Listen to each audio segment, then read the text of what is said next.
Hey, what's going on guys? My name is Rampage and welcome to my first impressions on The Witcher 3 Wild Hunt.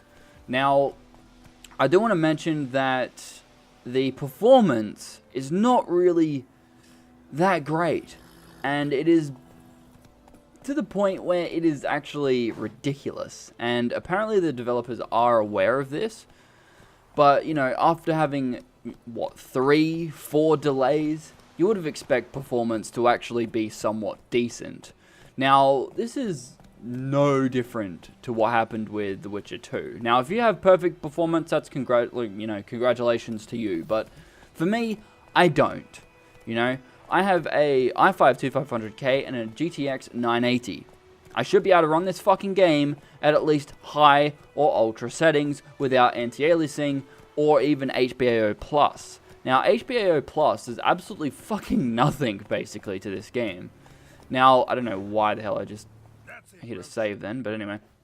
But yeah, one thing that I will point out that really pissed me off, other than performance, is that the story for this game, sorry if this, if you don't want to hear any spoilers, I'll have an annotation on the screen, so you can skip, but the story for The Witcher 2, right, ended with, the Queen of Edirne, or the Virgin of Edirne. Sorry, I'm actually looking this up on the wiki here, but because I totally forgot what her name was. But Edirne, right, is some fucking place that they don't really, they mention quite a bit in The Witcher 2, but they don't really specify what it is.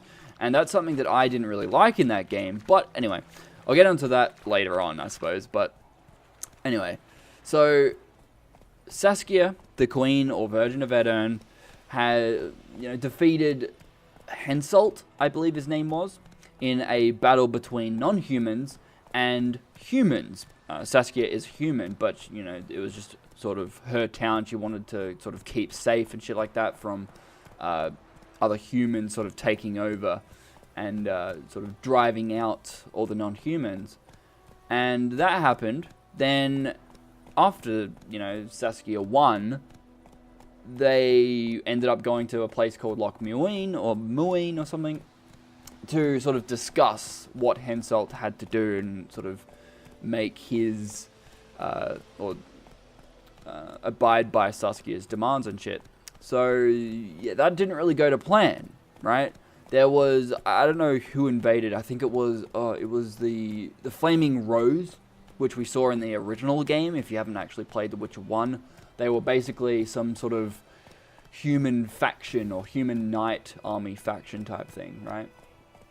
They invaded, fucked shit up, and yeah, shit went down, and, at the end of that game, the end of The Witcher 2, there was no mention, or there was no indication that Geralt ever found Yennefer. But yet in this game, right at the start, we are greeted with an apparent child that is an orphan. I'll show you where I got that information from. It's in one of the journals. But they don't specify that at all. They go, oh, this is, I think, Geralt's child, maybe person thing that he has to look after. Okay, don't even mention it. Don't even mention that she's adopted at all. That really, what the fuck? That really pissed me off. But not only that, we found Yennefer. What the fuck happened in between this game and The Witcher 2?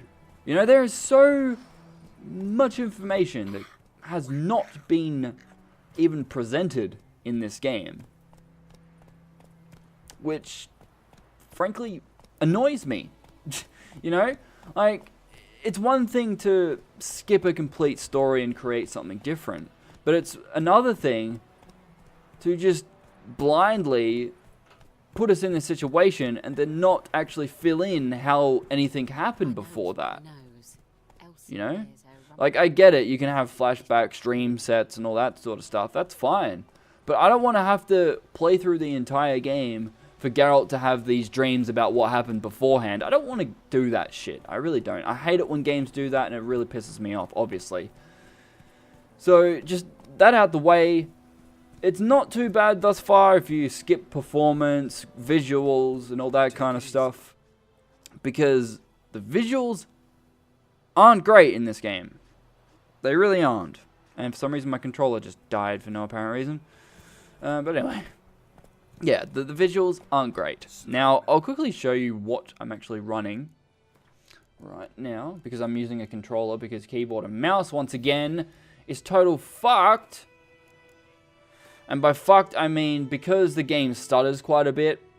Especially while recording now. I'm talking from both perspectives here. Even if not recording, the game just stutters anywhere from like 105 to 120 frames per second, all the way down to 45 frames per second, and that is completely unacceptable. And that is anywhere from, you know, medium, higher settings. Now, right now, I've got mostly everything on high. Hold on, I'll go through the specs. So, VSync disabled, obviously. Maximum frames per second is at 60. The reason why I have VSync disabled is because for some reason this game doesn't like VSync at all. You turn it on and you'll probably get anywhere from 47 frames per second to 51 frames per second, and it is really weird and doesn't really make much sense. Display 1, you can select either any of your displays that you have, which is kind of interesting. The only reason why it only has 2 displays here, I think, hopefully this is true, is because my third screen, which is my secondary screen, is on my GTX 770. So, you know, it doesn't pick up that that's on the same card, because if it switched to that screen, it wouldn't be using my GTX 980. So, it's interesting, I guess. NVIDIA Hairworks doesn't seem to do fuck all for me. It does hinder performance a little bit and makes the game sort of stutter a bit. But I haven't really tested it. The only thing I did test it with was hair. It does indicate hair, so I'd assume that, you know, Geralt's hair and everyone else's hair would look different, or, you know, have a wavy effect. But no, none of that shit. None whatsoever, or it wasn't really noticeable. So it's basically pointless to even have that in the game. That's just my perspective. That's my opinion on what happened and, you know, what's going on with Hairworks. I could be completely wrong. If I am, correct me. But I haven't seen anything that would indicate that Hairworks is actually fucking working. You know? From, you know, Tomb Raider with Tress effects. It's nothing like that. You know, I understand that NVIDIA wants their own sort of Tress effects equivalent. I get that. But actually make it work. You know? I think they had it as well in Far Cry 4, where it kind of blurred fur and made it look terrible. I haven't really gone up 20 wolves or anything like that to actually find out what it looks like, so I don't really care much for that. But I did notice, even with NVIDIA Hairworks on, it wasn't actually using my GTX 770, which is a dedicated physics card. So I assume that this game is using CPU-based physics. Now, I haven't really looked it up. I haven't really benchmarked it at all. But I will bring out a benchmark in the next few days. So stay tuned for that. But anyway, number of background characters. Shadow quality, set to high. Terrain quality, ultra. Water quality, high. Grass density, medium. That is one of the most intense fucking settings that you could have in this game. You turn that all the way down, your performance will probably nearly double. Not really nearly double, but like you'll probably gain anywhere from 20 to 30 extra FPS. In terms of stability, not really any different. Like, you can run this game on medium, and it still kind of stutters around. You can run it on low, it still stutters around. So something is hindering the game from actually performing at its fullest, and it's really quite annoying. Texture quality at ultra, because I don't really want garbage, blurry textures, and you know, when you have it on high, it doesn't really look high. It still kind of looks like it's blurring the game. So, yeah, anyway. Foliage visibility range. That's basically like your length of distance, or your, I forgot what that was called. I think it's, yeah, LOD, I think it is. Detail level is at high, and hardware cursor on. If you don't have hardware cursor on, your cursor in-game, if you're not using a controller, will actually perform horribly. Now, I don't know why games decide to do this. Like, Far Cry 4 also did it, where they had multiple different cursor things. I think Far Cry 4 did it. I know that GTA 5 did it. They had 3 in that game. You know, if you're going to have 3 different versions of a cursor, either have a hardware cursor on or off button, like this does, and if the hardware off button makes it run like shit, don't even bother having it there. It's basically pointless. Oh.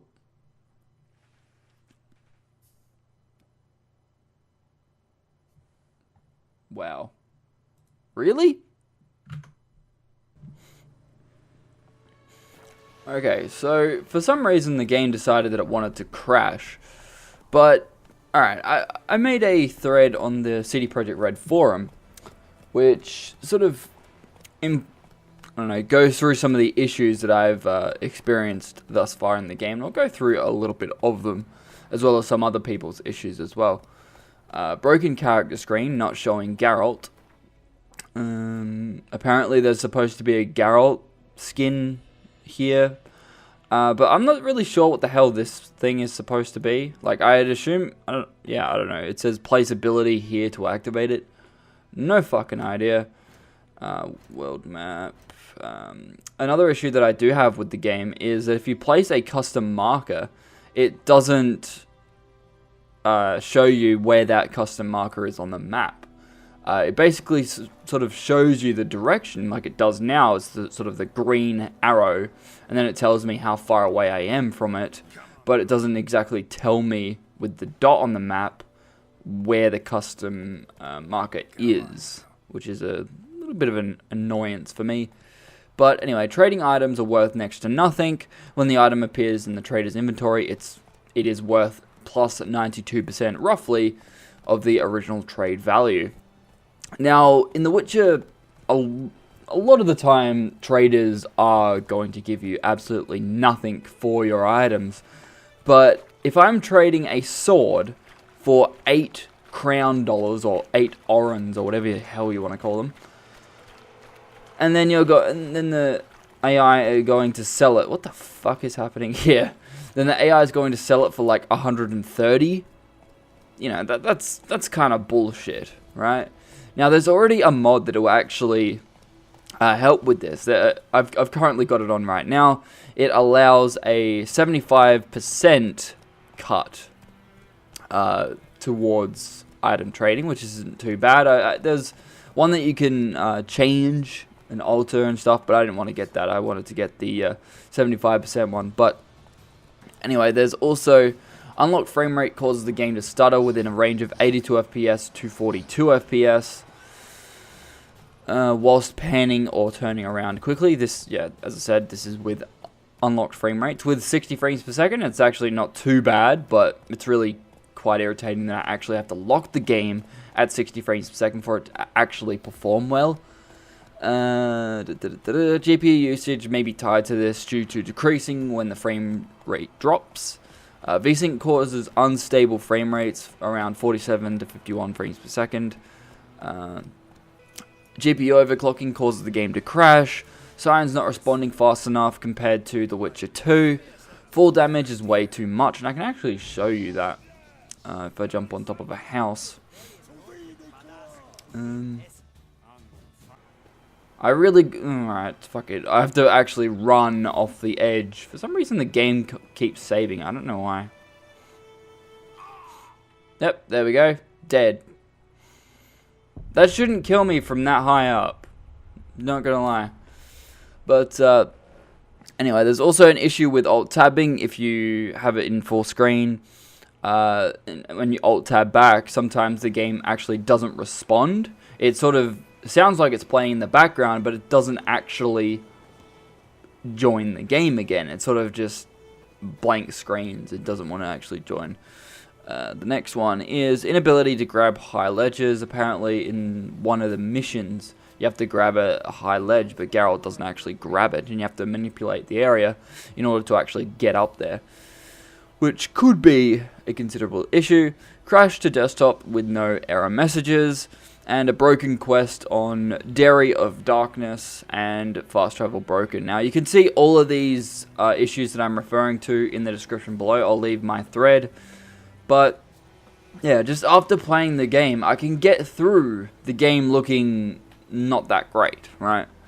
But the performance is completely unjustified after having like 3 or 4, delays, and it just doesn't make much sense, because people would expect that a delay would actually help the game, or, would hopefully allow the game to perform a bit better.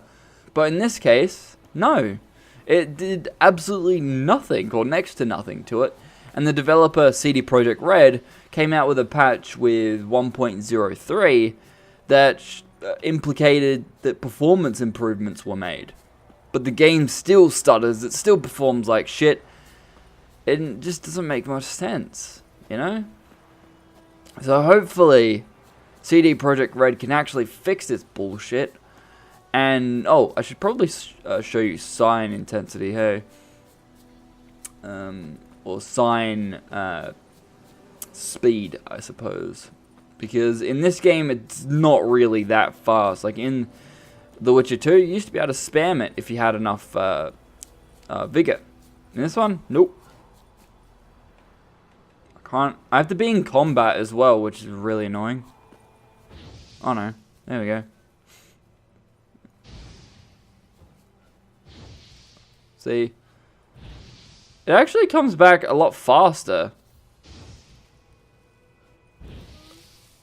Which is a little bit weird, because in combat I noticed before that it would take a little while. And hopefully I'll have a sort of snippet of my gameplay that I'm referring to, because I recorded it. I recorded a bit of a playthrough, and it was, it wasn't even responding half the time.